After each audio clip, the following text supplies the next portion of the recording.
Full Moon sale ಬೆಳಗ್ಗೆ 9 ಗಂಟೆಯಿಂದ ರಾತ್ರಿ 12 ಗಂಟೆವರೆಗೆ ಆಗಸ್ಟ್ 28 ಒಂದು ದಿನಕ್ಕೆ ಮಾತ್ರ. ನಾಯಕರ ಭೇಟಿಗೆ ನಾಗೇಂದ್ರ ಸತತ ಪ್ರಯತ್ನ. ರಾಹುಲ್ ಗಾಂಧಿಗೆ ಕಳಂಕದ ಬಗ್ಗೆ ನಾಗೇಂದ್ರ ವಿವರಣೆ ಮಾಡಬೇಕು ಅಂತ ಹೇಳಿ ಸಜ್ಜಾಗಿದ್ದಾರೆ. ಬಟ್ ಮೀಟ್ ಮಾಡ್ತಾರೋ ಇಲ್ವೋ ಗೊತ್ತಿಲ್ಲ. ಪ್ರತಿಪಕ್ಷಗಳ ಪ್ರತಿಭಟನೆಯ ಬಗ್ಗೆಯೂ ಕೂಡ ವಿವರಣೆ ನೀಡಲು ಸಜ್ಜಾಗಿದ್ದಾರೆ. ಯಾವ ಕಾರಣಕ್ಕೆ ಪ್ರತಿಭಟನೆ ಮಾಡ್ತಾ ಇದ್ದಾರೆ ಎನ್ನುವ ವಿವರಣೆ, ದೊಡ್ಡ ಹೋರಾಟ ರೂಪಿಸುವ ಬಗ್ಗೆ ಮಾತು. ಅನುಮತಿ ಕೊಟ್ಟರೆ ದೊಡ್ಡ ಮಟ್ಟದ ಹೋರಾಟವನ್ನು ರೂಪಿಸ್ತೇನೆ, ಶ್ರೀರಾಮುಲು ಜನಾರ್ದನ ರೆಡ್ಡಿ ವಿರುದ್ಧ ಹೋರಾಟವನ್ನು ಮಾಡ್ತೇನೆ, ನನಗೆ ಅವಕಾಶವನ್ನು ಕೊಡಿ, ಹೀಗಂತ ಮನವಿ ಮಾಡಲಿಕ್ಕೆ ನಾಗೇಂದ್ರ ತಮ್ಮ ಕೊನೆಯ ಪ್ರಯತ್ನವನ್ನು, ಮಂತ್ರಿಗಿರಿಯನ್ನು ಉಳಿಸಿಕೊಳ್ಳುವ ಕೊನೆಯ ಪ್ರಯತ್ನವನ್ನು ಮಾಡ್ತಾ ಇದ್ದಾರೆ. ನಿಜಕ್ಕೂ ಅದು ವರ್ಕೌಟ್ ಆಗುತ್ತಾ? ಮಾತನಾಡಿಸೋಣ. ನಮ್ಮ ಪ್ರತಿನಿಧಿ ಶಿವಕುಮಾರ್ ಜಾಯ್ನ್ ಆಗಿದ್ದಾರೆ. ಶಿವಕುಮಾರಿಗೆ ನಾಗೇಂದ್ರ ಅವರ ಕೊನೆಯ ಪ್ರಯತ್ನ ಎಷ್ಟರ ಮಟ್ಟಿಗೆ ಕೈ ಹಿಡಿಯುತ್ತೆ, ಜೊತೆಗೆ ಕಾಂಗ್ರೆಸ್ ಹೈಕಮಾಂಡ್ ಯಾವ ತೀರ್ಮಾನಕ್ಕೆ ಬರಬಹುದು ಇವತ್ತು ಅಂತ?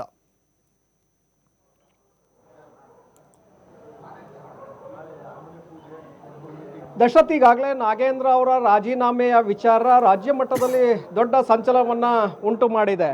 ಸೊ ಇವತ್ತು ನಾಗೇಂದ್ರ ಅವರು ಕೂಡ ದೆಹಲಿಗೆ ಭೇಟಿಯನ್ನು ಕೊಟ್ಟಿದ್ದಾರೆ. ಹೈಕಮಾಂಡ್ ನಾಯಕರನ್ನು ಭೇಟಿ ಮಾಡಬೇಕು, ಅವರಿಗೆ ತಮ್ಮ ಮೇಲೆ ಬಂದಿರುವಂತಹ ಕಳಂಕ ಮತ್ತು ಪ್ರತಿಪಕ್ಷಗಳು ತಮ್ಮ ವಿರುದ್ಧವಾಗಿ ಮಾಡ್ತಾ ಇರುವಂತಹ ಪ್ರತಿಭಟನೆಗಳೇನಿದೆ ಅದರ ಬಗ್ಗೆ ವಿವರಣೆಯನ್ನು ಕೊಡೋದಕ್ಕೆ ಅವರೀಗ ಮುಂದಾಗಿದ್ದಾರೆ. ಅದರ ಜೊತೆಗೆ ಒಂದು ವೇಳೆ ಏನಾದರೂ ಹೈಕಮಾಂಡು ನೀವು ರಾಜೀನಾಮೆಯನ್ನು ಕೊಡಬೇಕು ಅನ್ನುವಂಥ ಸೂಚನೆಯನ್ನು ಕೊಟ್ಟಿದ್ದೆ ಆದರೆ ಅದಕ್ಕೂ ಕೂಡ ಸಿದ್ಧರಾಗೆ ಅವರು ದೆಹಲಿಗೆ ಭೇಟಿಯನ್ನು ಕೊಟ್ಟಿದ್ದಾರೆ.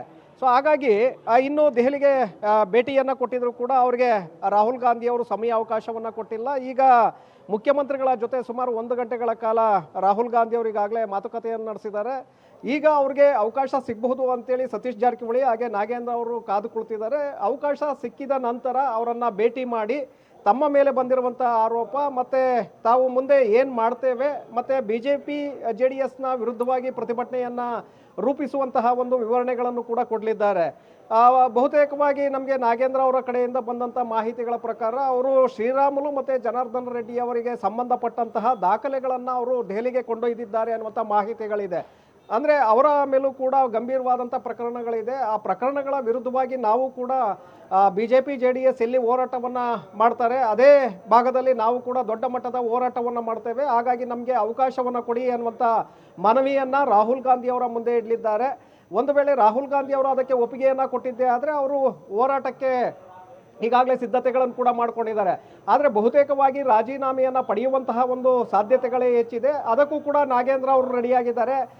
ಪಕ್ಷ ಮತ್ತು ಸರ್ಕಾರಕ್ಕೆ ಮುಜುಗರ ಬರುತ್ತೆ ಅನ್ನೋದಾದರೆ ನಾನು ರಾಜೀನಾಮೆಗೂ ಕೂಡ ಸಿದ್ಧನಿದ್ದೇನೆ ಅನ್ನುವಂಥ ಒಂದು ಸಂದೇಶವನ್ನು ರಾಹುಲ್ ಗಾಂಧಿ ಅವರ ಮುಂದೆ ಇಡಲಿದ್ದಾರೆ. ಯಾಕೆಂದರೆ ಈಗ ನಮಗೆ ಸಿಕ್ಕಿರುವಂಥ ಮಾಹಿತಿಯ ಪ್ರಕಾರ ಅದಕ್ಕೂ ಕೂಡ ರೆಡಿಯಾಗಿದ್ದಾರೆ. ಪಕ್ಷ ಮತ್ತು ಸರ್ಕಾರಕ್ಕೆ ಇಲ್ಲಿ ಡ್ಯಾಮೇಜ್ ಆಗ್ತಾ ಇದೆ ಈಗ.